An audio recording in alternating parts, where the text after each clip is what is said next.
Hey dreamers, I'm Bryce, and I don't know what my favorite Metallica song is. Could it be the Leper Messiah?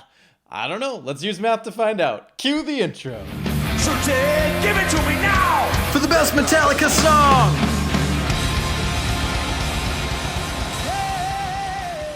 Leper Messiah, track 6 from Master of Puppets. I'm not sure where I fall on this song. I've always only kind of liked it, and actually I think I liked it more once I heard it live, but we'll see how it goes. We're coming into this one fairly fresh as well. This one is always kind of set in the meh for me, but I'm looking forward to listening to it with a new fresh set of ears. Of course, I can't grade it based off of my old opinions. I can only grade it on new ones and the following criteria: lyrics, instrumentation, we have composition, memorability, and of course emotional response. Each category is a 0 to 4 point scale with a grand total possible points of 20.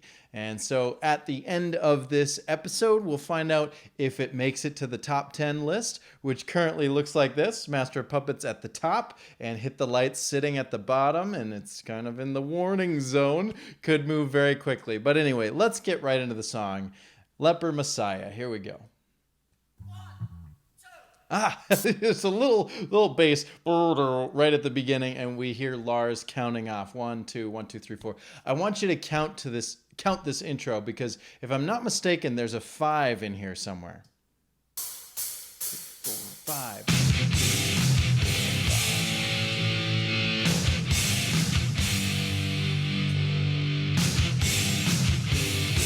It's on like an offbeat. Let's try this again, because I goofed it up. I'm gonna count it as just 4s, and we'll see how this turns out. 1, 2, 3, 4. 1, 2, 3, 4. 1, 2, 3, 4. 1, 2, 3, 4. 1, 2, 3, 4. 1, 2, 3, 4. 1, 2, 3, 4. 1, 2, 3, 4. 1, 2, 3, 4. 5. However you choose to count it, there's a 5 in there somewhere. They're either starting on the 2 or it's a 5 count and they're starting on the 1.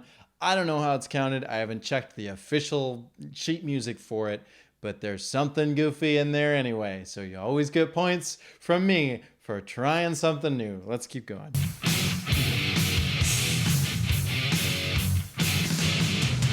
It's a nice dirge.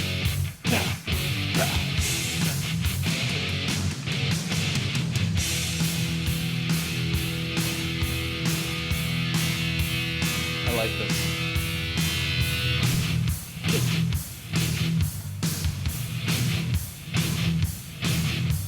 There's like a shh before each jun jun jun jun. There's like shh jun jun shh jun jun shh dun, and then the bass do do do do shung dun shung dun shung do do do do. It's a nice call and response. You're expecting that 4th set of jung jung, but you're only getting 3 and then a bass do do do do. It's a nice little shung jung.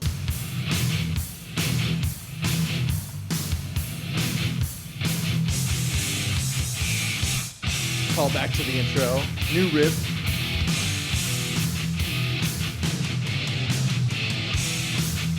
This is such a Justice riff, isn't it? I mean, I know we're on Puppets, but it feels so similar to everything that happens on Injustice for All. It feels Justice to me. I'd like to take just like, I don't know, preference. Just me. I know that I'm talking to a bunch of Metallica fans out there who are going to think this is some sort of sacrilege or something. But I would like to take Disposable Heroes and Leper Messiah, put them on Justice, and then take something like One and Harvester of Sorrow, or maybe Justice for All, the song itself. I don't know. Take 2 songs from Justice and put them on Master of Puppets. And then I think this record would be absolutely perfect. But I think that these 2 songs, for me, pull it down a little bit. I'm excited to get to the next 2. I think the record ends really solid, but this one always, these 2 kind of sit in the meh realm for me, and that's just my opinion, man. That's like just your opinion, dude.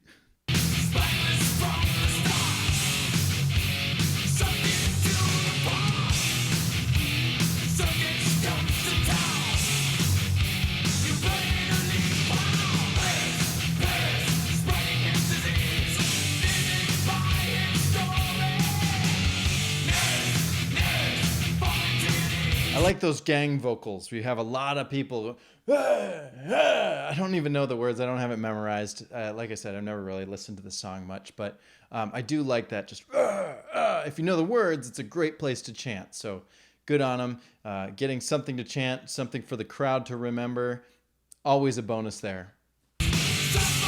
Almost always.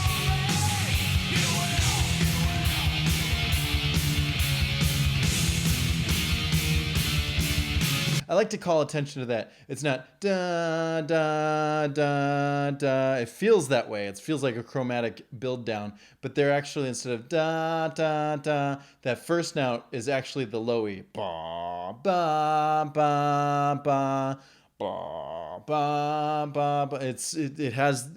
It feels like you're going straight down, but you're actually going down, up, down, down, down, down. And so it kind of plays with your ears a little bit because it's the same note. It's just in a different place on the guitar. It's a different octave. So kind of a tricky little thing that they're doing there. I like that. That's creative because I thought it was just straight chromatic down. But now listening again, I'm just now hearing that. And that's thumbs up. Good job. Tricking me. You tricked me. You tricked me.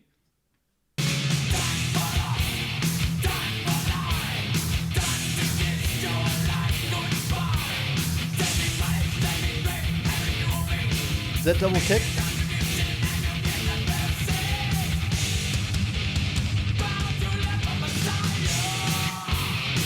Yeah, all right. I appreciate how the song, when we get into that chorus, we have the snares on the 1, 2, 3, 4, and the double kick pedal, and then we have that big tom fill, boom, boom, boom, boom, boom, boom, boom, boom, boom. It makes it different. We're not just jamming to the same riff. You could, with any song, take the what's his name, Phil Rudd of AC/DC, or the perhaps, I don't know who, Meg White.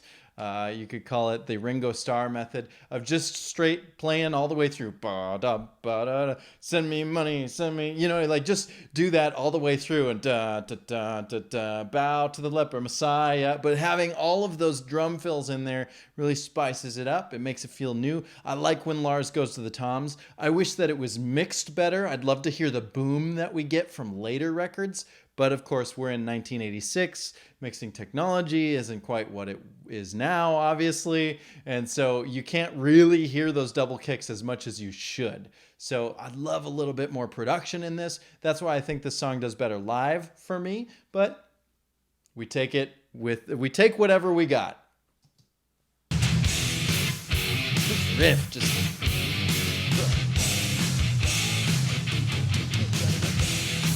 I like those triplets too. Ba-da-da-da, da-da-do-do-da-da-da-ka. I'm always a fan of minor thirds, triplets, and double hits with the cymbals. Psh, psh. Anytime you have a boom, boom, stop, or a triplet, or a minor third, or even better, put all of them together, you're going to make me happy. Check out Midnight Notion's music. You'll hear lots of that in all of the songs that I've written.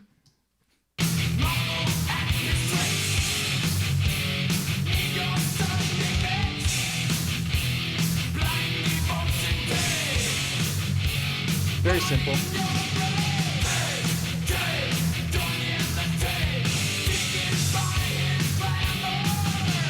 I want to call attention to this because this feels like a pre-chorus, right? It feels like a different section of the song. But what I'm noticing is that they're playing the same thing they were playing in the verse. So it's still the same riff all the way through. The drum fills might change a little bit, but it is pretty much the same part. The only difference is the way that James is singing over it. He's now adding these gang vocals and then he's holding out notes, but otherwise it's the same exact thing. So it's kind of cool to hear the same piece used in multiple ways. It's kind of playing with our ears again, tricking us a little bit to think that it's a new section of the song, but it's the same old, same old. Interesting.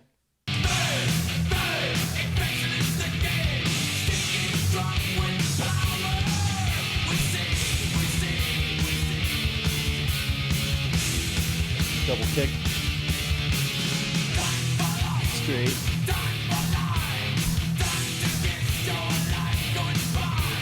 This is kind of the same when we come on this part of the song. The guitars are doing almost similar to what they were doing, but now it's lower on the neck. It's a very chromatic chord progression. And it gives it that really gritty, evil. You get a lot of this in I'm thinking a lot of what's the song by Alice in Chains? It's on the tip of my tongue, but I can't remember. But they have a really is Bones, where they're in like I don't know it. You go listen to it. I don't have it memorized, but it's a very chromatic feel, and it's got a real like dirge to it. And that just because we're not sitting in a key, that we have all these sharps and flats going together, it has that kind of dissonance that makes us feel kind of cringy. It's a real grungy feel to it, and this song wants that extra dirt, right? That grossness. It's almost like having leprosy, right? That's what lepers sound like. I don't know if you knew that. Don't take my word for it. I'm not a doctor.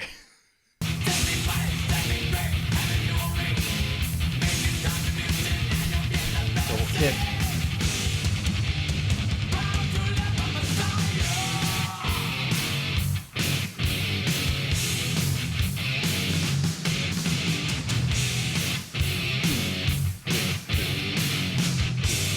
Intro.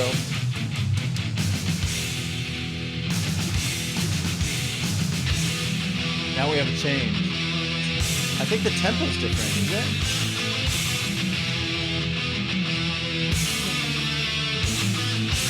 Now there's stops.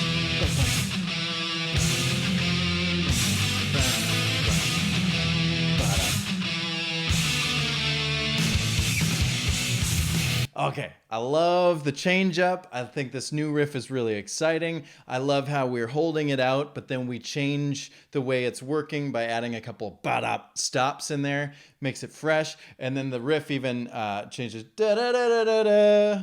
And then this little da-da-da-da-da is kind of out of time. It's wonky. It's not like it doesn't really. It's like it's a very Lars feeling fill because we're in kind of a shuffle feel right now. Maybe not. I don't know. But listen to those hits. I'm gonna rewind it just a little bit because it's not really. It doesn't feel like it's in time. It probably is, but you can tell they're not so strict about playing to the click. Like, it's not like today's music. A lot of people are recording, myself included. I am very guilty of this. We're recording to a click and we're going in and we're making sure every single beat aligns with every single click so that it is perfectly in time. And that's not how drummers typically play. We're not robots. We have to have feel. And when you're conducting a song, right? When you're in an orchestra, you're not playing to a click track, you're playing to a conductor, and they're going to speed it up if it needs to be more exciting. They're going to pull back if it needs to sit a little bit more. And so playing outside of the click, they might have one as a reference point, but they're not sitting there and perfecting every single little part of the song. So they're allowing this, it could be an odd tempo, or it could fit in and you could call it weird dotted notes or double dotted or however you want to count it. That's fine. But it just feels different. And that's my point here, is they're adding something that doesn't feel 4/4. It doesn't have the same feel as a robotic, constructed, like pop song. It's new, it's interesting, and I appreciate that. Let's rewind just a little bit. Listen. Now we got a very, it's kind of like a Four Horsemen riff.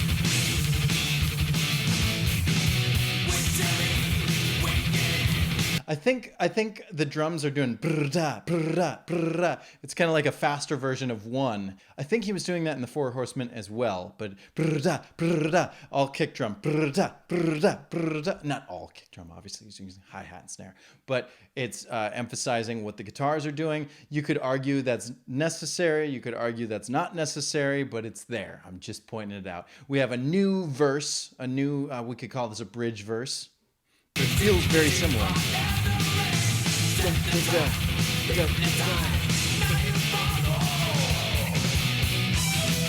And I'm stopping here just to say that it felt like the verse, you know, or maybe more like the chorus, but it's got kind of the same vocal cadence. Da da da da da da da da da. You know, it's a very similar cadence. So it almost feels the same, but we have a new riff under it. So it's new. Neat. Solo.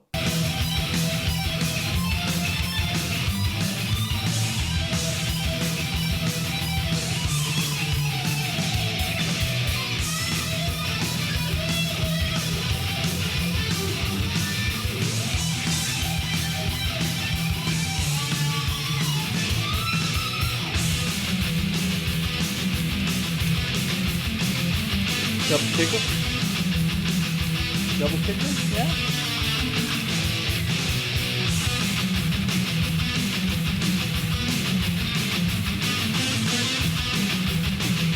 I like that. Ooh, a little build up.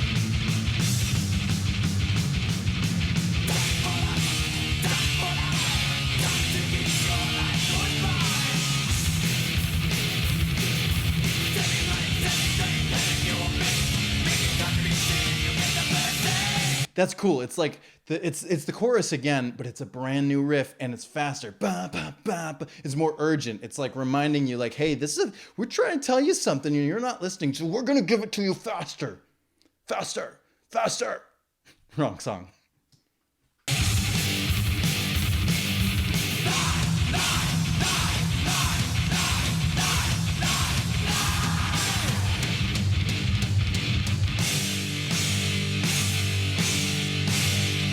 Yeah.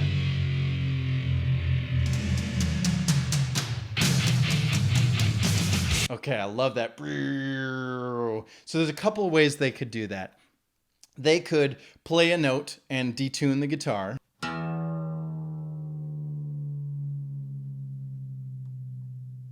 They could bend the neck of the guitar. They could use a whammy bar, which I don't have access to, but it's almost the same as bending the guitar. Or if they're recording to tape, they could just slow the speed that the tape is spinning. And by slowing the speed, you get a... It's the same thing you get from... when you speed up the tape, that gives you the chipmunk voice. When they recorded Alvin and the Chipmunks, they actually recorded at a slower rate. He would actually sing... Christmas, Christmas time. And then they would speed it up and then it sounds like the right key and it's got the right chipmunk sounding voice. So it could be a tape slow. It could be a detuning on the actual, you know, you could do it on the actual guitar itself, a bend, whatever the case. They have a cool like fault, like we hit the last note. But what I really like is before that, we have this faster chorus and it's like building and it's building. And then we got this lie, lie, lie. I think it's lie. I should look at the words while I'm listening to this. But they're just chanting, chanting, chanting, chanting. And then slow down, slow down, slow down. Hold out the note, build the tension, let the audience scream. This is an excellent point to go, hey, come on, come on, come on. Boom, boom, boom, boom, boom, boom. And sometimes James actually does that with his mouth. Instead of having Lars play the drum fill, he actually he says the drum fill. That's kind of funny. But here we go, the rest of the song. We don't have much left. Main riff.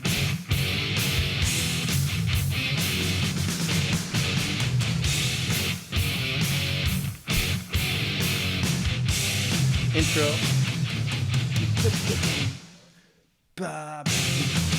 There it is. I missed it. I miscounted it. There's one more beat.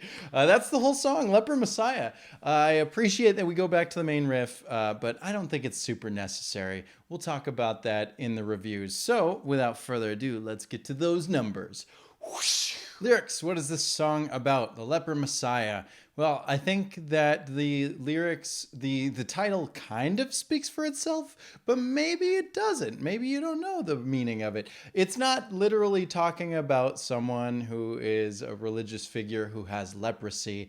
It is about someone who is bringing the masses toward them, kind of engaging them with charismatic speeches and bringing them to their cause and leading them astray, right? Give me money, give me green. Heaven you will see. This is all stuff that you'll see in major political leaders and religious leaders and people who find wealth through support, wealth through the masses' support, and then go towards the road of corruption. This is the ballad of someone who has discovered I can make money off of scaring people, and that I'm going to bring them towards me and tell them I've got all the answers, but first pay up, right?